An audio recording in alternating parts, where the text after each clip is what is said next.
with me, Steve Wise. We're in Texas Stadium, Dallas, Texas. It's round 13 of the Camel Supercross Series.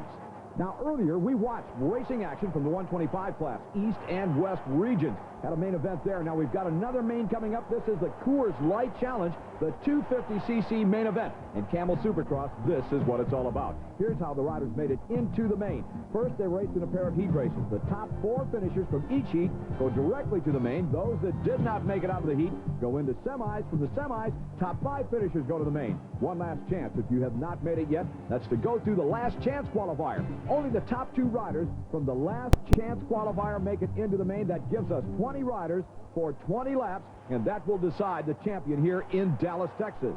Now let's go back and take a look at some of the heat race action held earlier today. I would point out to you that these riders are not only trying to qualify for the main event, but the better they finish, the better pick they will get on the gate for that main event. And that's very important, very critical in Supercross competition. One other reason for going as fast as you can in a qualifier, the rider that turns in the fastest time in qualifying gets a Coors Light Silver Bullet Showdown point. At the end of the season, the rider that accumulates the most showdown points will walk off with a $25,000 bonus from Coors Light. Heat race number 1, 8 laps long. These 3 riders were in it all the way. Out front, rider number 7 on a Kawasaki, Jeff Matasevich. In second place, our defending Supercross champ, Jeff Stanton. Rider number 1, he's aboard a Honda. Third place, rider number 4, back behind Stanton now, is Mike Kiedrowski, also on a Kawasaki. Now, that white flag indicates the last lap of this 8-lap heat race. Now, throughout the heat race, Stanton has been all over Matasevich, but has been unable to get the job done. He's been on the inside. He's been on the outside. Tried every trick in the book. He's got one more coming up on this, the last lap of heat race number 1. Watch them as they go into this next corner. Stanton's going to try a block pass. He gets the inside line. Bam! Came up just a little bit on the short side. Had to hit the brake. If he hadn't, they'd have both gone down. Let's take another look, and you'll see what I mean. Now, watch Matasevich. He goes deep into the corner. Tries to square it off. Here comes Stanton underneath him. He got there just a little bit late. If he'd have stayed on the gas, well, he'd have hit Matasevich, taken the wheels out from under him, and probably both Matasevich and Stanton would have ended up on the ground. They'd have had to gone into the main event through the semi. That, of course, would be an extra race, and I assure you neither Stanton nor Matasevich would like that. Here we go. The time, 7:23:08. That'll be the time to shoot for in heat race number 2. Here are the results of the first heat. Matasevich, Stanton, Kiedrowski, and Stevenson, they go to the main. Again, that time, 7:23 and 8/100. Okay, heat race number 2. Here's the giant. Rider number 8, the Frenchman, Jean-Michel Bayle. He's been on a hot streak. He's looking for his 8th win here in Dallas tonight in this main event. If he makes it, he'll be the first rider in the history of Supercross to turn that feat. Now, that main event is still to come. This is the opening lap of heat race number 2. Damon Bradshaw, rider number 11 from Charlotte, North Carolina, aboard the Yamaha, 18 years old, takes the whole shot. Right behind him, number 8, Jean-Michel Bayle. Then comes Ronnie Tishner and Jeff Ward. Ward came from out of the middle of the pack, had a great drive going on the opening few straightaways and corners and jumps of this heat race. He moves into number 3 position by passing Tishner. Meanwhile, out front, the battle continues and the battle develops between Bradshaw and Bayle. Now, no love lost between these 2 riders. We go back to 1990 when each of them won 5 Supercross events in the season. Both of them, though, due to injuries, were out of contention for the Supercross championship. It boiled down to the last race of the year. The 2 of them going for the lead at the LA Coliseum and bumping not once, not twice, but maybe 3, maybe 4 times. And the end result, a lot of name-calling, protest filed, but it all worked out. And this year, there have been no conflicts between the 2. Let's hope it stays that way. Damon Bradshaw out front in heat race number 2, followed by Jean-Michel Bayle. And don't forget, not only do they want to win to get into the main event, but they want to win to establish the best position that they can possibly get on the start line for that main event. And also, they're looking for the fast time. The time that Jeff Matasevich, as we see the white flag, 1 lap to go, turned in heat race number 1, 7 minutes, 23 and 8/100 of a second. That's the time to beat to earn that Coors Light Silver Bullet Showdown point. The rider that accumulates the most points in the course of the season earns a $25,000 bonus from Coors Light.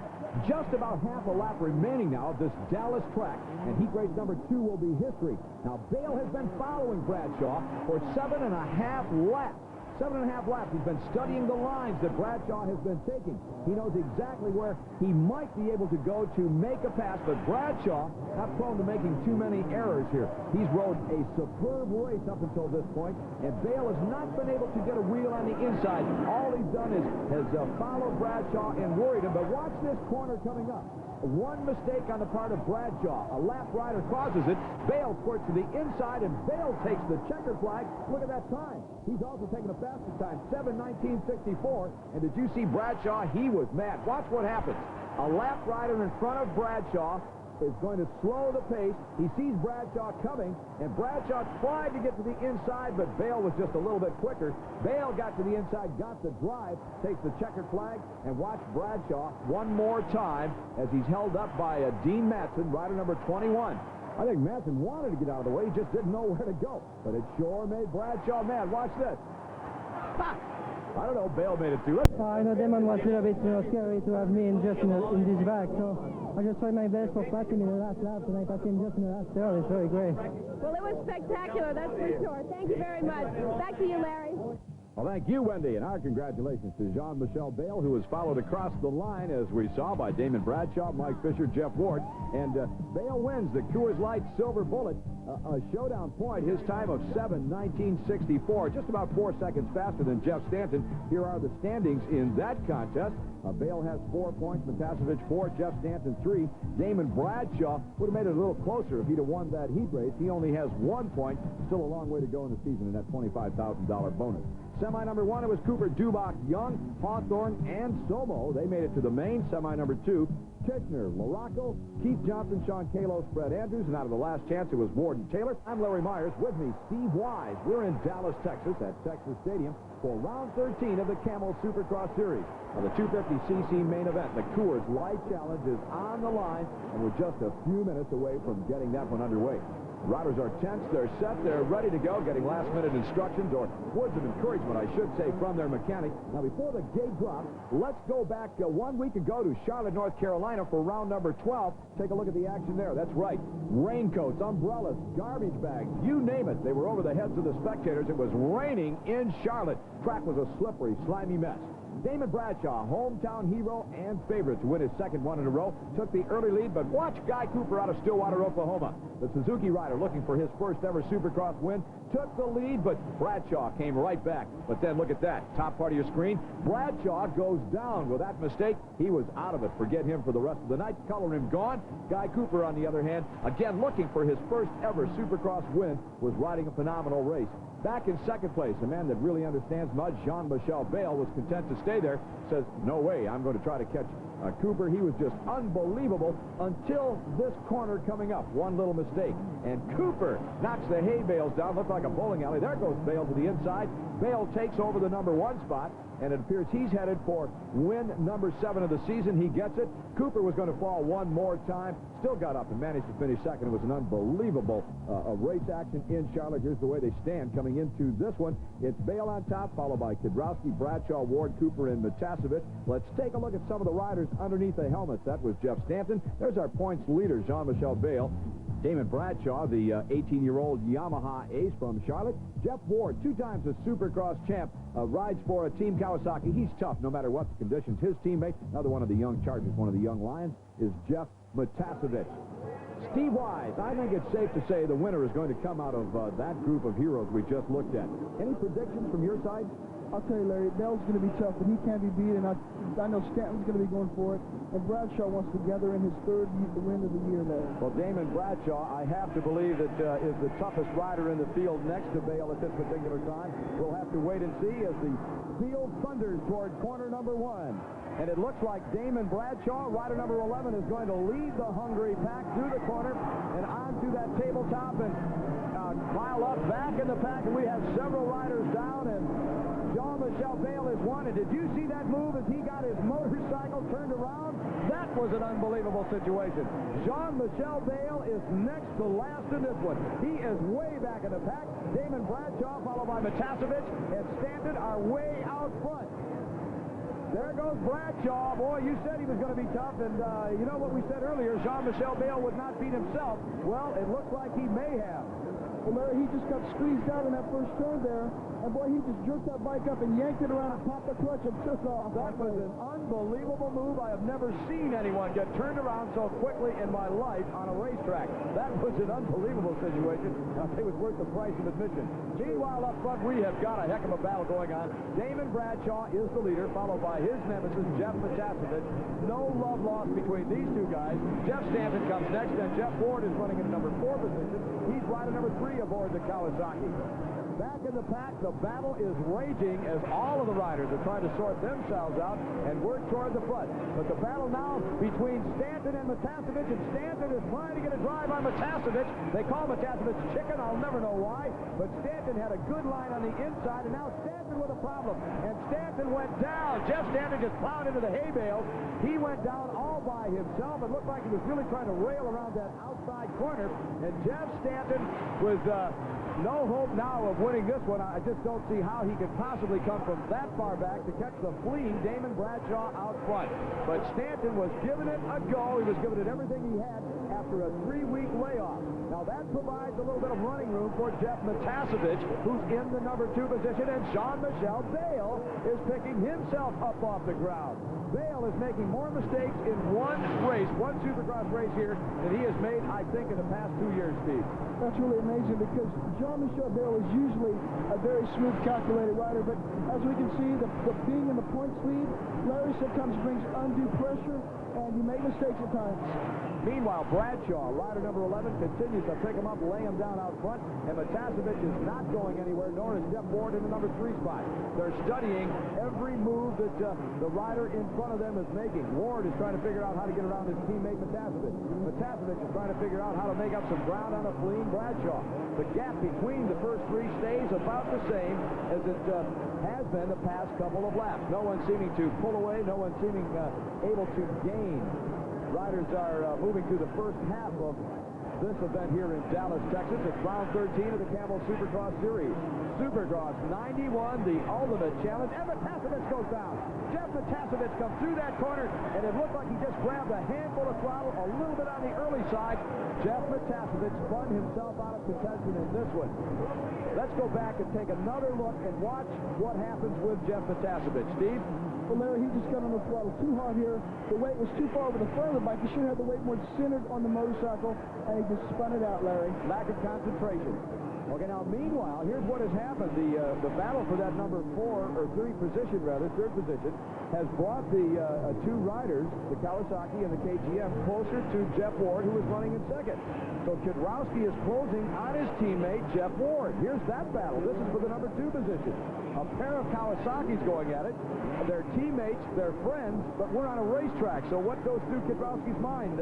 Will he be gentle if he's able to make the pass with Ward? Well, Larry, that's tough to say. You know, when you're out there, they're professionals. They know that they have to give it all to the limits, take it to the limits, and do the best they can. And I think they'll be shoving and bumping as much as they can. I guess if you're Roy Turner, who is the manager of the Kawasaki team, you're happy to see the lime green motorcycles up there in 2nd and 3rd, but you've got to cringe when you think of the potential, what could happen should Kiedrowski try to pass Ward, and both of them end up on the ground. That's one thing that most certainly has to strike fear into the hearts of a manager. Supercross 91, the ultimate challenge, continues right after this. Mike Kiedrowski continues to plod and try to catch his teammate Jeff Ward when Ward is trying to catch this young man from Charlotte, North Carolina, and Ward has indeed drawn close to the rear wheel of Damon Bradshaw. What happens is the battle behind the rider makes him pick up his pace. Now, Kiedrowski started to close on Ward, and Ward has picked up the pace to stay ahead of Kiedrowski, and all of a sudden he's catching Bradshaw. Look at this. We've got the lead narrowed down now to about 3 laps. Jeff Ward is riding as well as he's ridden all year, Steve. He sure is. And I'll tell you, when you're out front, Larry, there's a lot of pressure because you're trying to think, where are they going to pass me? Where are they going to pass me? So I'll tell you, Damon is under a lot of pressure right now from the Kawasaki factory. And Damon got just a little bit out of shape there. He brought it in nicely. Now, Damon is only 18 years old, still a teenager. Behind him, the elder statesman of Supercross. Look at that. Ward had it in his mind. If he'd have been about another 3 foot closer, I think he'd have tried a block pass on Damon Bradshaw. Ward is 29 years old. He has seen and made every move to be made on a Supercross track. I said earlier that I didn't think that Ward would be as aggressive maybe as some of the younger riders. And look at this. Jeff Ward draws alongside Damon Bradshaw over the finish line jump, and Jeff Ward has made the pass, and he takes over the number 1 position. Jeff Ward, the Kawasaki star for so many years, 2 times a Supercross champ, has passed the teenager from Charlotte, North Carolina, and he did it in convincing style. Steve, what is your gut hunch? Can Bradshaw come back? I'll tell you, Bradshaw, don't count him out. Well, I'm not counting Jeff Ward out. I told you earlier that Ward was hungry. He does not want to break that string of winning at least one event during a season, and he's going to do everything he can right now to bring this one home. Bradshaw has not been able to figure out Ward's style, and he's not been able to find a good line. He's only followed him now for just about a lap, but I don't see any place that Ward is making a mistake. Well, Larry, they're going to begin lapping traffic right now, and that's going to play a major part in the calculations and the lines. You can see right there, Jeff Ward had to block past a lap rider, and that's going to be a real tough situation here, and experience is really going to pay off right here. Experience on the part of Jeff Ward, but aggressiveness on the part of Damon Bradshaw. So which one will rule? Well, it's tough to say. Headed down toward that tabletop, that step-up jump. Now, Bradshaw eventually will go back to doubling that up, but he can't in practice. I want to go back, Steve, to that pass that Jeff made on Damon Bradshaw over the top of the finish line. Let's take another look at that. Now, here he is setting him up, and what's going through his mind? Well, Larry, he just got sideways right there, miscalculated that, then Jeff Ward went for it, took away the inside line. As Jeff's coming up this jump, he knows that he has the inside line for the next corner, so he can just take away the line from Bradshaw. He did. What a masterful move. Bradshaw made that little tiny error, and Jeff Ward was quick to pounce. That's the years of experience.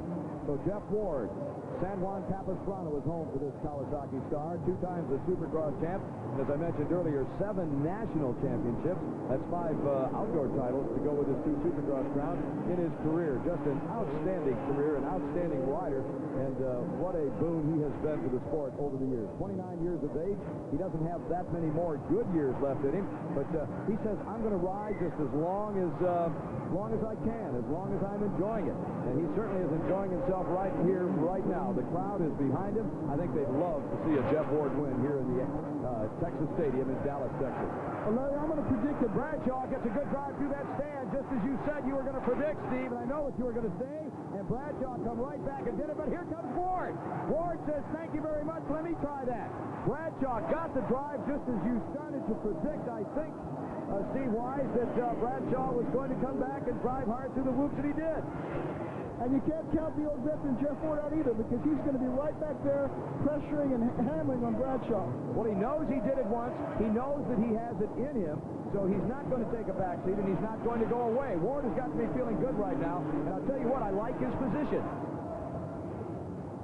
Here we come to that step-up jump, and as I said, Bradshaw has started to double that thing again. He's landing up on top. He couldn't do it in traffic, but that's what won the race for Jeremy McGrath in that 125 class, and now Bradshaw is the only rider in the 250 class that is doing that.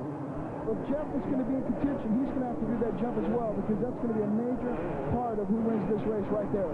Well, this is something that's hard to figure out. Damon Bradshaw had a rather large lead in this one. Jeff Ward caught him, reeled him in, made the pass, and for several laps was able to hold off Bradshaw. Now Bradshaw passes back, and, well, he's opened up, I guess, about a 15 bike length lead over Jeff Ward in just about a lap and a half. Well, Larry, sometimes toward the middle of the race, you kind of get a second wind, and you gain that drive back, and you just say, I'm going to go for it, I'm going to get it. Let's go back and take a look at the pass that Bradshaw made on Jeff Ward. Steve? Well, Bradshaw is coming to the inside here, and he just got a better drive off that jump, and he just put the bike to the inside and just took the line away from Jeff. Coming into this corner here, Larry, just outbraked him coming right in here. I call that raw power and a little bit of courage as he knocks the hay bale out of his way and says, thank you very much. He had the line, took it, and he holds down the #1 spot. I'll tell you, Larry, Bradshaw's really rode a smart race.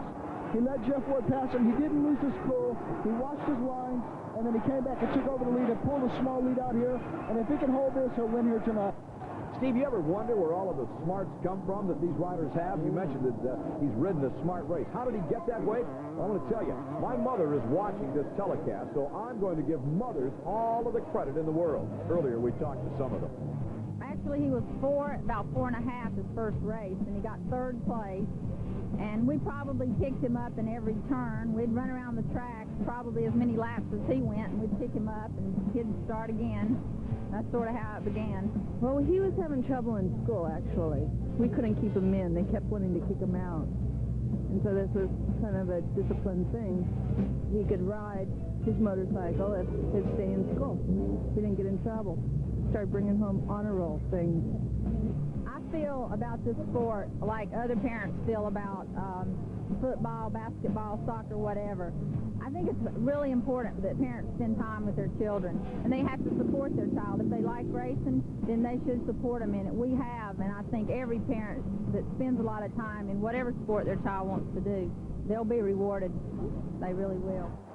Well, all of that hard work and perseverance is going to pay off out here in just a very few laps as we return to live action in Dallas, Texas at Texas Stadium. Jeff Ward hounding the rear wheel of Bradshaw. He's not going away. He's caught up again. You're right, Steve. Last lap, if he's going to do it, he's going to have to do it now. Less than a lap to go as they round the corner at the base of the finish line jump. Both riders headed toward the first corner in the race down that long starting straightaway. And again, there was the difference. Damon Bradshaw doubled all the way up to the top of that step-up jump. Jeff Ward did not. And look at the margin now that Bradshaw has opened up. Just when we said this was going to get interesting and going to get tight, Bradshaw grabbed a handful of throttle and pulled away. Well, Larry, that goes to show you just one section of the motocross track can make the difference between winning and losing. And Damon Bradshaw has ridden all parts of this racetrack extremely well. He made one little bobble where he lost that #1 position momentarily. But he came right back, did not lose his cool, and he persevered, and now he's going to take home the win if he keeps it upright for just one more corner and a couple little jumps. And Bradshaw heads toward the finish line jump, and Damon Bradshaw hands off the handlebars, takes home win #3 of this Camel Supercross season. The Charlotte, North Carolina youngster has got to be smiling under that helmet. Steve Wise, quickly, did you ever let go of the handlebars when you crossed the finish line? Oh, at times. I guess what I should have said, Steve, was, did you ever let go of the handlebars on purpose when you crossed the finish line? In any event, Damon Bradshaw takes home the win here in round 13 of the Camel Supercross Series. He was followed across the line by Ward, Kiedrowski, Fisher, and Stanton. Jean-Michel Bayle finished 7th. He'll have to wait at least one more week to collect that 8th win of the season, if indeed he does do it. We have a very happy winner here tonight, the champion of the 250 main, Damon Bradshaw. Tell us about that final pass. Well, he left the line open. I just kind of held it on a little longer than he did, and it was one of those do-or-die situations. I was going to win or crash tonight, and I won. You certainly did, and we're very proud of you. And that's it for Dallas, Texas. Back to you, Larry. So Jean-Michel Bayle continues to lead the series, followed by Mike Kiedrowski, Bradshaw, Stanton, and Jeff Ward in that order.